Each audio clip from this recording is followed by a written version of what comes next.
હવે આપણે અમુક પ્રોસેસ જોવાની છે. આપણે આગળ જોયું હતું કે when light rays strike an object several things can happen. એમ કીધું છે કે જ્યારે લાઇટનું રેઝ કોઈ ઓબ્જેક્ટ એટલે કે જે વસ્તુને આપણે જોવાની છે એની ઉપર પડે છે ત્યારે સેવરલ થિંગ્સ કેન હેપન, અમુક એવી પ્રોસેસ થાય છે. બરાબર, આપણે ટોટલ 5 પ્રોસેસ જોવાની છે. આપણે અહીંયા માઇક્રોસ્કોપનો યુઝ કરીએ છીએ. શું કામ? તો કે એકદમ ટાઇની એટલે કે એકદમ નાનું જે ઓબ્જેક્ટ માઇક્રો ઓર્ગેનિઝમ હોય એને આપણે અમુક મોટી સાઇઝના જોઈ શકીએ છીએ. તો મોટી સાઇઝમાં જોઈ શકીએ એના માટે માઇક્રોસ્કોપ યુઝ કરીએ છીએ. પણ એ માઇક્રોસ્કોપની અંદર આપણે વિઝિબલ લાઇટનો યુઝ કરીએ છીએ જો એ કમ્પાઉન્ડ માઇક્રોસ્કોપ હોય તો. અને ઇલેક્ટ્રોન માઇક્રોસ્કોપ હોય તો આપણે ઇલેક્ટ્રોમેગ્નેટિક વેવનો યુઝ કરતા હોઈએ. તો એ જે લાઇટ છે એની અમુક પ્રોપર્ટી છે એ કઈ રીતે પસાર થાય છે ઓબ્જેક્ટમાંથી. ઓબ્જેક્ટ એટલે કે જે વસ્તુ યા તો જે થિંગ્સ જેને આપણે જોવાનું હોય, આપણે અહીંયા શું જોતા હોઈએ? માઇક્રોસ્કોપનો યુઝ કરીને માઇક્રો ઓર્ગેનિઝમને જોતા હોઈએ છીએ. તો સૌથી પહેલી પ્રોસેસ આપણને આપી છે રિફ્લેક્શન.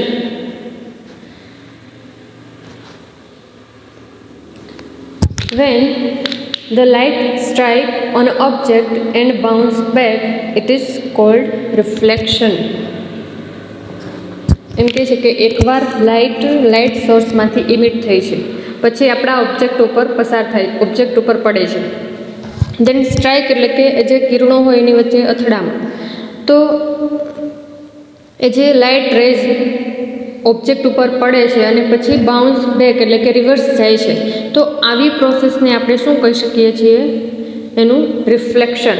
હવે આપણે રિફ્લેક્શન પ્રોસેસ કઈ રીતે થાય છે એની ફિગર જોઈએ. અહીંયા આપણને એક લાઇટ જે પસાર થતી હોય એ બતાવી છે. એનું એક ઓબ્જેક્ટ બતાવ્યું છે. એ ઓબ્જેક્ટ ઉપર એ લાઇટ પડે છે પછી ત્યાંથી બાઉન્સ બેક એટલે કે અહીંયાથી રિવર્સ જાય છે. બરાબર, રિવર્સ મૂવમેન્ટ કરે છે. તો આવી રીતના ઓબ્જેક્ટ ઉપરથી લાઇટ રિવર્સ જવાની પ્રોસેસને આપણે શું કહી શકીએ છીએ? એનું reflection.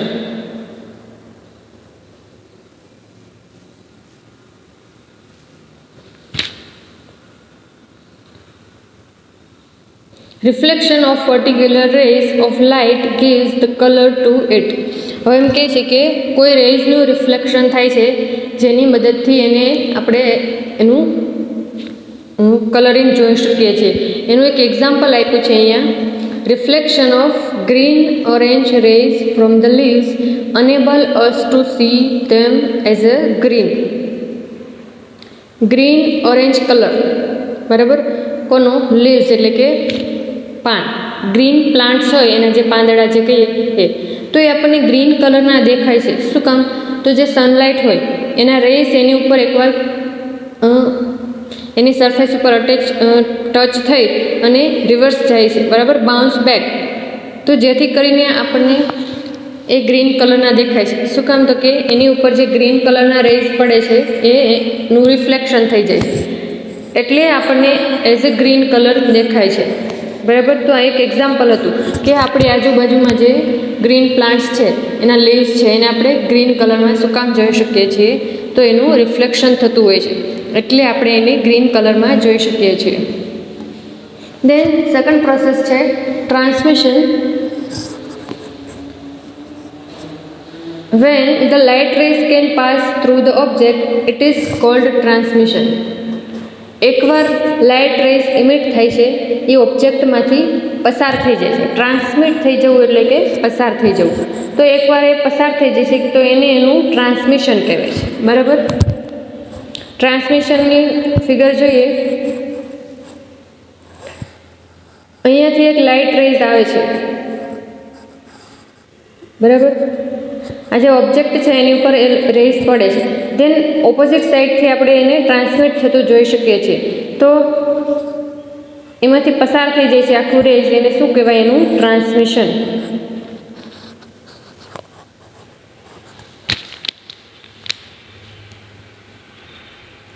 Light may either be transmitted or reflected during observation under microscope.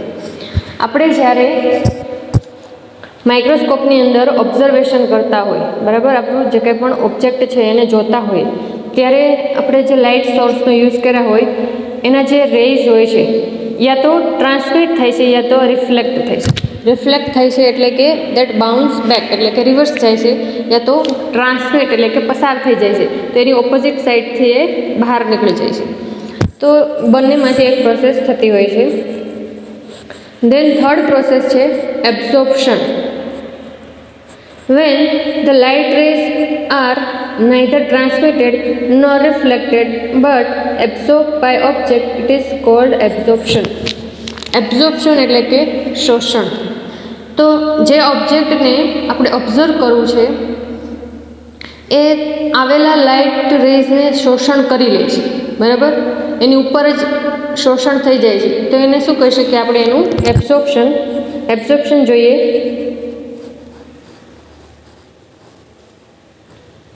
આપણે અહીંયા જોઈએ છીએ કે એક રેઝ આવે છે, બરાબર, અહીંયા જે પર્ટિક્યુલર ઓબ્જેક્ટ આપ્યું છે એની ઉપર પડે છે અને પછી અહીંયા તે એબ્ઝોર્બ થઈ જાય છે એટલે કે એનું શોષણ થઈ જાય છે, તો એને શું કહી શકીએ આપણે? એનું એબ્ઝોર્પ્શન.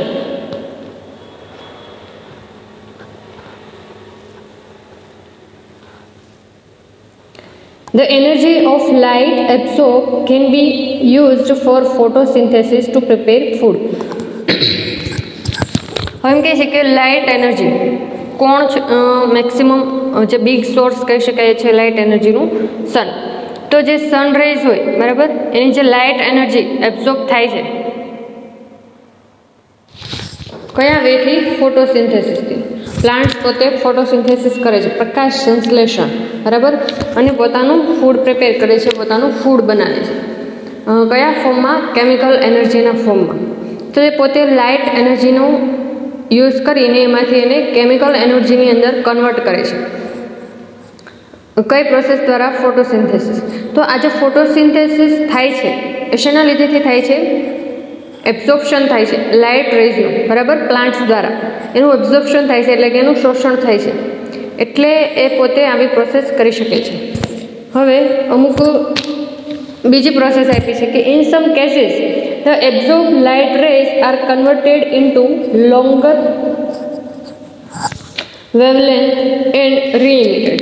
તો ઘણીવાર કેવું થાય છે, એકવાર લાઇટ રેઝનું એબ્ઝોર્પ્શન એટલે કે શોષણ થઈ ગયું હોય ઓબ્જેક્ટ દ્વારા, પછી એને એની લોંગ વેવલેન્થમાં કન્વર્ટ કરી અને પછી રીઇમિટ ફરીથી ટ્રાન્સફર કરે છે, બરાબર, ફરીથી ઇમિટ કરે છે, પણ એની વેવલેન્થ ચેન્જ થઈ જાય છે એટલે કે લોંગ વેવલેન્થ થઈ જાય છે.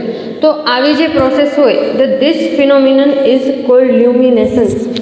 તો આ ટાઈપની જે પ્રોસેસ થાય છે એને આપણે શું કહી શકીએ? લ્યુમિનેસન્સ. લ્યુમિનેસન્સની અંદર એબ્ઝોર્પ્શન થઈ જાય છે પણ રેઝની વેવલેન્થ ફરીથી લોંગ થઈ અને રીઇમિટ થાય છે. If this occurs during irradiation only, the object is said to fluorescence. પણ આવું ક્યારે થાય છે કે આપણે જે ઓબ્જેક્ટને જોવાનું છે એ ફ્લુરોસન્સ હોય. ફ્લુરોસન્સ એટલે કે કલરિંગ વાળું હોય, બરાબર, તો એ પોતે ફ્લુરોસન્સ હોય તો જ આવી પ્રોસેસ થાય છે. But if it is continue to emit light when light rays no longer strike, it is the object is said to phosphorescent. એમ કહે છે પણ જો લાઇટ રેઝની વચ્ચે જે સ્ટ્રાઇક થતી હોય, જે અથડામણ થતી હોય, એ બહુ લાંબા સમય સુધી ન ચાલે અને ફટાફટ એ રીઇમિટ થઈ જતું હોય તો એને શું કહી શકાય? ફોસ્ફોરસન્ટ. એનું એક એક્ઝામ્પલ આપ્યું છે કે some deep ocean bacteria are phosphorescent. Deep એટલે કે દરિયાની સપાટી અંદર, બરાબર, જે ઊંડાઈવાળો વિસ્તાર હોય ત્યાં રહેતા અમુક બેક્ટેરિયા હોય, અમુક માઇક્રો ઓર્ગેનિઝમ જે છે એ પોતે ફોસ્ફોરસન્ટ છે, એની પાસે એવી એબિલિટી છે કે તે પોતે એકવાર લાઇટ રેઝને એબ્ઝોર્બ કરી લે છે પણ લાંબા સમય સુધી એને ફટાફટ એને રીઇમિટ કરે છે, બરાબર. Refraction. Fourth one is a refraction. The refraction is the bending of light as it passes from one medium to another medium of different density. હવે રિફ્રેક્શન ક્યારે થાય છે? તો લાઇટ રેઝ એક મીડિયમમાંથી બીજા મીડિયમની અંદર પસાર થાય છે ત્યારે એ બેન્ડ એટલે કે વળી જાય છે, બરાબર. ત્યાંથી એ લાઇટ રેઝ વળી જાય છે, બેન્ડ વળે છે, એટલે એને શું કહેવાય, એનું રિફ્રેક્શન. પણ બંને જુદા જુદા મીડિયમ વચ્ચે આવું થાય છે ત્યારે એનું એક્ઝામ્પલ આપીશ, that is air to water and vice versa, એટલે કે વોટર ટુ એર, એનું રિવર્સ. તો લાઇટ રેઝ એરમાંથી વોટરમાં જતું હોય યા તો વોટરના મીડિયમમાંથી પસાર થઈને એરવાળા મીડિયમમાં જ્યારે પસાર થતું હોય ત્યારે એ પોતે બેન્ડ વળે છે. શું કામ? તો કે એની સ્પીડ ચેન્જ થાય છે એટલે. તો આ ટાઈપની જે પ્રોસેસ છે એને આપણે શું કહી શકીએ? રિફ્રેક્શન. હવે રિફ્રેક્શનની ફિગર જોઈએ.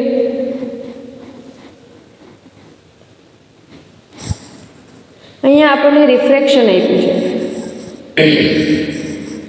તો આ જે ઉપરની સાઈડ એટલો એરિયા છે એક મીડિયમ હશે, બરાબર, અને અહીંયાથી ન્યૂ મીડિયમ શરૂ થતું છે. આપણને જેમ એર અને વોટરનું એક્ઝામ્પલ આપ્યું.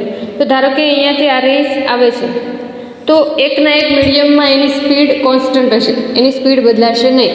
પણ જેવું અહીંયાથી એ મીડિયમ ચેન્જ કરે છે એટલે થોડુંક બેન્ડ વળેલું દેખાય છે, થોડુંક વાંકું વળી ગયું, બરાબર. તો આ જે મીડિયમ ચેન્જ કરે છે ત્યારે આ જે રેસ હોય, બરાબર, એ બેન્ડ વળે છે. એ પ્રોસેસને શું કહેવાય?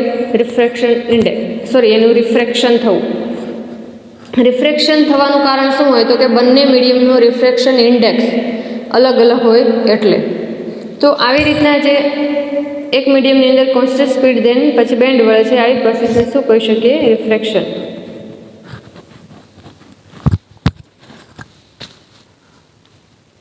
The bending of light rays give rise to an angle of refraction. હવે એમ કહે છે કે જેટલું બેન્ડિંગ થાય એના ઉપરથી આપણને એનો એંગલ મળી શકે, એંગલ ઓફ રિફ્રેક્શન મળી શકે. જે વધુ બેન્ડ થાય તો એનો વધારે એંગલ મળે, બરાબર. તો કેટલું બેન્ડ થાય છે એના ઉપર એનો એંગલ ડિપેન્ડ કરે છે. The degree of bending, the bending is due to change in speed of light in different medium. આવું બેન્ડ વળવાનું રીઝન શું છે? આ રેસ છે એક મીડિયમમાંથી બીજા મીડિયમમાં જાય તો એની સ્પીડ બદલાય છે, બરાબર. એ લાઇટના રેઝની સ્પીડ બદલાય છે, એની સ્પીડ બદલાય છે એટલે એ ત્યાંથી બેન્ડ વળે છે. કોઈ એક મીડિયમની અંદર એની સ્પીડ કોન્સ્ટન્ટ રહેતી હોય, બરાબર, જેવું મીડિયમ ચેન્જ કરે એટલે સ્પીડ બદલાય છે. Then fifth one is a diffraction. The bending of light ray when it passes through a hole or between two adjacent cellular structure around the opening is called diffraction. કોઈ હોલનો area હોય, બરાબર, જ્યાંથી hall હોય એમાંથી light race પસાર થતું હોય યા તો બે એડજેસન્ટ સેલ્યુલર સ્ટ્રક્ચર, એડજેસન્ટ એટલે કે બાજુના નજીકના, કે જેની વચ્ચે એ અરાઉન્ડ જો ઓપનિંગ થતું હોય એટલી સ્પેસ હોય તો એમાંથી લાઇટ રેસ પસાર થાય અને ત્યાંથી બેન્ડ વળે એને શું કહેવાય? ડિફ્રેક્શન. આપણે ડિફ્રેક્શનની ફિગર જોઈએ. અહીંયા ડિફ્રેક્શન કીધું છે. આપણે અહીંયા જોઈ શકીએ છીએ કે હોલ જેવી રચના આપી છે, બરાબર, જગ્યા વચ્ચે આપી છે, યા તો બે આ જે એડજેસન્ટ એટલે કે બાજુની જે કંઈ પણ વસ્તુ છે એની વચ્ચે થોડીક જગ્યા છે. તો આ જગ્યામાંથી આ રેઝ અહીંયાથી પસાર થાય છે, બરાબર, અને આ જુદી જુદી દિશાની અંદર એ પોતે ડિફ્રેક્ટ થઈ છે. તો આ જે પ્રોસેસ છે એને શું કહી શકીએ આપણે? એનું ડિફ્રેક્શન.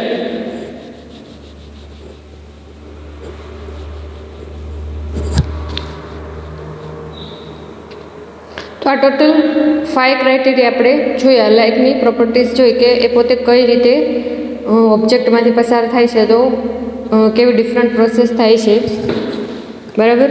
હવે નેક્સ્ટ જોઈએ જનરલ પ્રિન્સિપલ ઓફ ઓપ્ટિક્સ.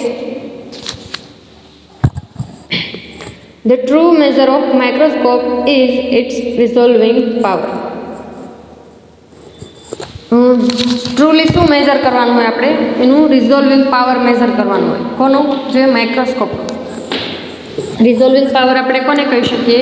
કે ભાઈ માઇક્રોસ્કોપની અંદર જે આપણે ટાઇની ઓબ્જેક્ટ એટલે કે એકદમ નાનું જે માઇક્રો ઓર્ગેનિઝમ છે એને આપણે જોઈએ છીએ તો એને કેટલા ગણું કરીને બતાવે છે, એને શું કહી શકાય? એનો રિઝોલ્વિંગ પાવર. એનું 10 ગણું, એનું 40 ગણું, એનું 1000 ગણું. તો એવા એટલા ગણો કરીને બતાવે જુદા જુદા લેન્સ હોય, બરાબર.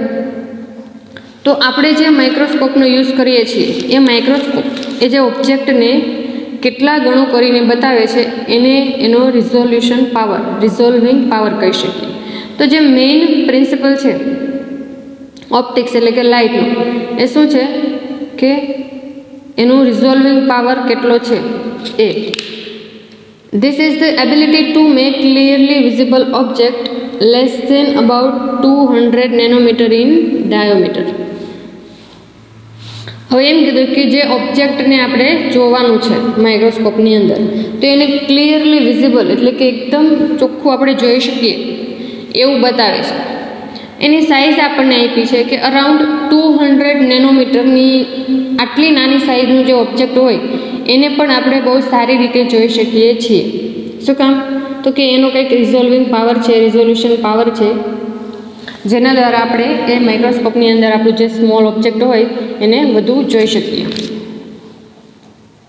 That is beyond the limit of visibility of human eye or to reveal space between lines or object so closely adjacent less than 200 nanometer apart as not to appear separate to the unaided eye. હવે આપણને એમ કીધું છે કે beyond the limit of visibility of human eye. Human આઈની અમુક limitation, એક મર્યાદા આવી જાય છે કે એ અમુક લિમિટ પછીની જે નાની વસ્તુ હોય, જે માઇક્રોમીટર સાઇઝની હોય, નેનોમીટર સાઇઝની હોય, આવી વસ્તુને, બરાબર, આવા ઓબ્જેક્ટને એ જોઈ શકતું નથી. ત્યાં એની અમુક લિમિટ આવી જાય છે. તો એમ કીધું છે કે સ્પેસ બિટવીન લાઇન્સ ઓર ઓબ્જેક્ટ, કોઈ ઓબ્જેક્ટ એટલે કે કોઈ વસ્તુ, બે વસ્તુ હોય કે જે પોતે માઇક્રોમીટરની સાઇઝમાં, નેનોમીટરની સાઇઝમાં હોય, તો એની બંને વચ્ચેની સ્પેસ, બરાબર, યા તો બંનેને સેપરેટ આપણે જોઈ શકતા નથી. શું કામ? તો કે આપણી આંખની એક લિમિટેશન આવી જાય છે. તો બસ આવું તે સેપરેટલી જોવાનું, એકદમ ક્લિયરલી જોવાનું કાર્ય કોના દ્વારા થઈ શકે છે? માઇક્રોસ્કોપનો યુઝ કરીને, બરાબર. એનો પર્ટિક્યુલર રિઝોલ્યુશન પાવર હશે, એના થ્રુ આપણે આપણું જે ઓબ્જેક્ટ હશે કે જે પોતે માઇક્રોમીટર યા નેનોમીટરની સાઇઝમાં હશે એને આપણે બહુ મોટી સાઇઝમાં જોઈ શકશું. અને પ્લસ એકદમ ક્લિયરલી, એક કરતાં વધુ ઓર્ગેનિઝમ હશે તો એને આપણે સેપરેટલી એટલે કે જુદા જુદા જોઈ શકીએ છીએ. એની બંને વચ્ચેની સ્પેસ પણ જોઈ શકીએ છીએ. Because of its neuromuscular anatomy and its curious optical property, the resolving power of the unaided human eyes is petible limited. હવે એમ કીધું છે કે એની ન્યુરોમસ્ક્યુલર એનાટોમી એટલે કે ન્યુરોન્સ રિલેટેડ ટુ ચેતાતંત્રની જે એનાટોમી એટલે કે રચના હોય, બરાબર, એની ઓપ્ટિકલ પ્રોપર્ટી લિમિટેડ છે. એ લિમિટેડ સાઇઝની વસ્તુ જ જોઈ શકે છે, બરાબર. એના કરતાં વધારે નાની વસ્તુ જોઈ શકતું નથી. તો એની ઓપ્ટિકલ પ્રોપર્ટી, ઓપ્ટિકલ્સ એટલે કે જે જોવાની વાત કરી છે, તો એની અમુક લિમિટેશન આવી જાય છે. તો the resolving power of human eye is limited. તો આનો જે રિઝોલ્યુશન પાવર છે એ લિમિટેડ છે. બહુ વધારે પડતી નાની સાઇઝની વસ્તુ આપણે નરી આંખે જોઈ શકતા નથી. તો અહીંયા એક લિમિટેશન આવી જાય છે, એક મર્યાદા આવી જાય છે કે જેના લીધેથી આપણે માઇક્રો ઓર્ગેનિઝમને આરપાર જોઈ શકતા નથી. આપણે એરની યા વોટર, બરાબર, સોઇલ, આ બધાની અંદર માઇક્રો ઓર્ગેનિઝમ પ્રેઝન્ટ છે પણ આપણે એને જોઈ શકતા નથી. તો એને જોવા માટે આપણે શું માઇક્રોસ્કોપનો યુઝ કરવો પડે છે. The resolving power of any microscope depend on 2 factor. આપણે 2 ફેક્ટર આપ્યા છે કે જેની ઉપર એનો રિઝોલ્યુશન પાવર એટલે કે કેટલા ગણું એને ક્લિયરલી બતાવે છે એ ડિપેન્ડ છે. One is the length of electromagnetic waves used four illumination. એક તો વેવલેન્થ, બરાબર, વેવલેન્થની વાત કરી છે. પણ અહીંયા આપણને એમ કીધું છે કે ઇલેક્ટ્રોમેગ્નેટિક વેવ. પણ જો આપણે ઇલેક્ટ્રોન માઇક્રોસ્કોપનો યુઝ કરતા હશું તો જ આપણે ઇલેક્ટ્રોમેગ્નેટિક વેવ્સની વેવલેન્થ જોવાની હશે. પણ આપણે જો સિમ્પલ માઇક્રોસ્કોપ યુઝ કરતા હોઈએ તો અહીંયા કીધું છે કે in optical microscope this is the wavelength of visible light. આપણે જે કમ્પાઉન્ડ માઇક્રોસ્કોપ યુઝ કરતા હોય તો એમાં વિઝિબલ લાઇટની વેવલેન્થને ધ્યાનમાં રાખીને આપણે એનો રિઝોલ્યુશન પાવર મેળવી શકીએ છીએ. तो વિઝિબલ લેન્થની જે લાઇટની જે વેવલેન્થ છે એ અરાઉન્ડ કેટલી છે 400 to 715 નેનોમીટર, બરાબર. વિઝિબલ લાઇટની વેવલેન્થ આપી છે. તો the resolution is inversely proportional to wavelength. હવે રિઝોલ્યુશન છે એનું ઇન્વર્સલી પ્રોપોર્શનલ છે, તો વેવલેન્થ ઉપરથી આપણે એનું રિઝોલ્યુશન કેલ્ક્યુલેટ કરી શકીએ છીએ અને આપણે એનું રિઝોલ્યુશન પાવર મેળવી શકીએ છીએ. હવે ધ સેકન્ડ ફેક્ટર આપણે અહીંયા બીજું ફેક્ટર આપ્યું છે is resolving power is the maximum light admitting power of the objective lens. This is determined by its numerical aperture of which is related to its angular aperture. બીજું એમ કીધું છે કે light admitting power of objective lens, બરાબર. Objective લેન્સની વાત કરી છે કે એ ઓબ્જેક્ટિવ લેન્સ કેટલી લાઇટ એમિટ કરી શકે છે એના ઉપર ડિપેન્ડ છે. તો એ બંને શેના ઉપર ડિપેન્ડ છે? એક તો ન્યુમેરિકલ અપર્ચર અને એંગ્યુલર અપર્ચર. હવે આપણે આ બંને જોઈ લઈએ કે આ ન્યુમેરિકલ અપર્ચરની ટર્મ શું કહેવા માંગે છે. નેક્સ્ટ આપણે અહીંયા ટોટલ પ્રોસેસ આપી છે કે માઇક્રોસ્કોપની અંદર કઈ રીતે આખી પ્રોસેસ થાય છે. અહીંયા નીચેની side down side light source છે કે જ્યાંથી લાઇટ ઇમિટ થતી છે. આપણે હમણાં જોયું કે કઈ લાઇટ યુઝ થાય છે કમ્પાઉન્ડ માઇક્રોસ્કોપની અંદર, વિઝિબલ લાઇટ. તો અહીંયાથી લાઇટ ઇમિટ થાય છે, લાઇટ આગળ પસાર થાય છે. પછી અહીંયા શું આવશે? કન્ડેન્સર હશે. તો અહીંયાથી તો બહુ બધી લાઇટ ઇમિટ થતી છે, પણ લિમિટેડ આટલા એરિયાની અંદર જે લાઇટ આવતી હશે એ જ અહીંયાથી પસાર થતી છે, બરાબર. અને ક્યાં કેપ્ચર થશે? અહીંયા જે કન્ડેન્સર રાખેલું છે ત્યાં લાઇટ કેપ્ચર થશે. પછી આ છે એ સ્લાઇડ આપી છે કે જેની ઉપર આપણું સ્પેસિમેન એટલે કે આ જે રેડ છે પોર્શન એ માઇક્રોસ્કોપ છે, બરાબર. માઇક્રો ઓર્ગેનિઝમનું સેમ્પલ આપ્યું છે. તો સ્લાઇડ ઉપર અહીંયા માઇક્રો ઓર્ગેનિઝમનું સેમ્પલ હશે, ત્યાં બધી લાઇટ કેપ્ચર થતી હશે. હવે અહીંયા ઉપરની સાઈડ આપણને અહીંયા ઓબ્જેક્ટિવ લેન્સ આપ્યો છે, બરાબર. તો એકવાર લાઇટ અહીંયા કેપ્ચર થઈ છે,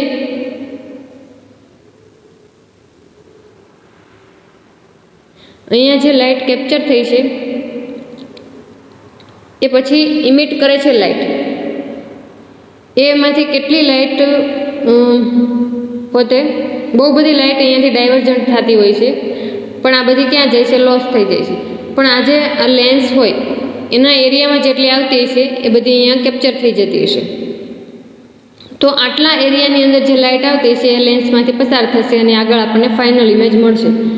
અને આ જે ઓબ્જેક્ટ છે એને આપણે બહુ સારી રીતે જોઈ શકશું.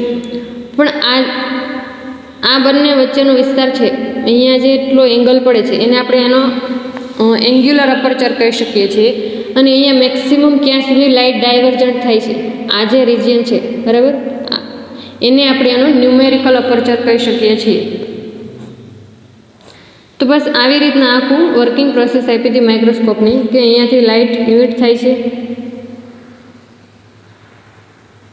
પછી કન્ડેન્સરમાંથી પસાર થાય છે, પછી ફાઇનલ સ્પેસિમેન સુધી અહીંયા લાઇટ પહોંચે છે, પછી અહીંયાથી ડાયવર્જન્ટ થાય છે.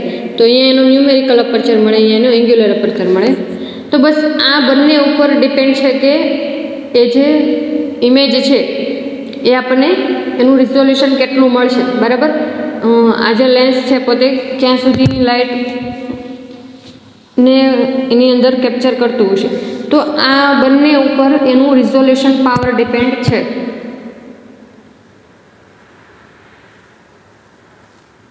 The angular aperture of an objective lens is the angle between the most divergent rays of the inverted cone of light emerging from the condenser that can enter the objective lens. અહીંયા આપણને angular અપર્ચરની વાત કરી છે કે ભાઈ કન્ડેન્સરમાંથી જે rays આવતા હોય, બરાબર, એ પછી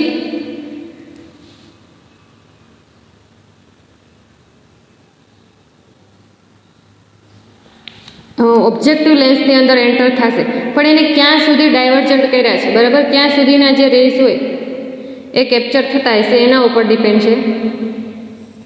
એનો એંગ્યુલર અપેરચર હોય એ આજે ઓબ્જેક્ટિવ લેન્સ દ્વારા કેટલા રેઝ કેપ્ચર થાય છે કે જે કન્ડેન્સરમાંથી પસાર થઈને આવી રહ્યા છે એના ઉપર એનો એંગ્યુલર અપેરચર ડિપેન્ડ છે અને એના ઉપરથી એનું રિઝોલ્યુશન પાવર મળે છે અને આપણી જે ફાઇનલ ઇમેજ હોય એ કેટલા ગણી આપણે જોઈ શકીએ છીએ, એનું રિઝોલ્યુશન કેટલું મળ્યું છે એ આપણે જાણી શકીએ છીએ. તો બસ આવી રીતના આખી ટોટલ પ્રોસેસ થતી હતી કે આ જે લાઇટની જે પ્રોપર્ટી હતી એ બતાવી હતી. શરૂઆતમાં આપણે જોયું હતું કે લાઇટનું રિફ્લેક્શન થતું એટલે કે બેક આવતી હતી, રિવર્સ બેક, બાઉન્સ બેક, પછી એનું ટ્રાન્સમિશન એટલે કે એ પસાર થઈ જતી હતી ઓબ્જેક્ટમાંથી. ધેન એનું એબ્ઝોર્પ્શન એટલે કે એનું શોષણ થઈ જતું હતું. એના માટે એક્ઝામ્પલ આપ્યું હતું એ હતું ફોટોસિન્થેસિસ, રાઈટ. પછી લ્યુમિનેસન્ટ, જો રીઇમિટ થતી હોય એની વેવલેન્થ જે છે લોંગ થઈ જતી હોય તો, અને યા તો ફોસ્ફોરસન્ટ, જો એકદમ સ્પીડલી એબ્ઝોર્પ્શન થઈને પછી રીઇમિટ સ્પીડલી થતી હોય તો ફોસ્ફોરસન્ટ. ધેન એનું રિફ્રેક્શન એટલે કે એક મીડિયમમાંથી બીજા મીડિયમ એ પોતે જ્યારે મીડિયમ ચેન્જ કરે છે ત્યારે કેટલી બેન્ડ વળે છે, બરાબર, ત્યાં એનો રિફ્રેક્શન એંગલ પણ મળે છે અને એનું રિફ્રેક્શન થાય છે. એ શું કામ તો કે એક બંને મીડિયમમાં એની સ્પીડ જુદી જુદી હોય છે. ધેન એનું ડિફ્રેક્શન થતું હતું કે કોઈ હોલ હોય એવી સ્પેસમાંથી લાઇટ પસાર થાય તો એ જુદી જુદી દિશાની અંદર ડિફ્રેક્ટ થઈ જાય છે. ધેન આપણે એની અમુક પ્રિન્સિપલ પ્રોપર્ટીઝ એ તો principal things related to optics જોયું હતું કે એકદમ 200 નેનોમીટર જેટલા ઓછી સાઇઝનું જે ઓબ્જેક્ટ હોય એને આપણે વધારે મોટી સાઇઝમાં જોઈ શકીએ છીએ. શું કામ તો કે માઇક્રોસ્કોપનું કંઈક રિઝોલ્યુશન પાવર હોય, બરાબર. એ બે વસ્તુ ઉપર ડિપેન્ડ કરતું હતું, એક તો વેવલેન્થ હતું અને બીજું એનું ઓબ્જેક્ટિવ લેન્સ કે જે પોતે કેટલું એંગ્યુલર અપર્ચર આપે છે એના ઉપર, અને કઈ રીતે લાઇટ પસાર થતી હતી માઇક્રોસ્કોપની અંદર એ પણ આપણે જોયું હતું, બરાબર. આપણે કમ્પાઉન્ડ માઇક્રોસ્કોપ યુઝ કરીએ તો વિઝિબલ લાઇટનો યુઝ કરવો પડે છે, જેની વેવલેન્થ પણ આપણને આપી છે કે અરાઉન્ડ 400 to 715 નેનોમીટર.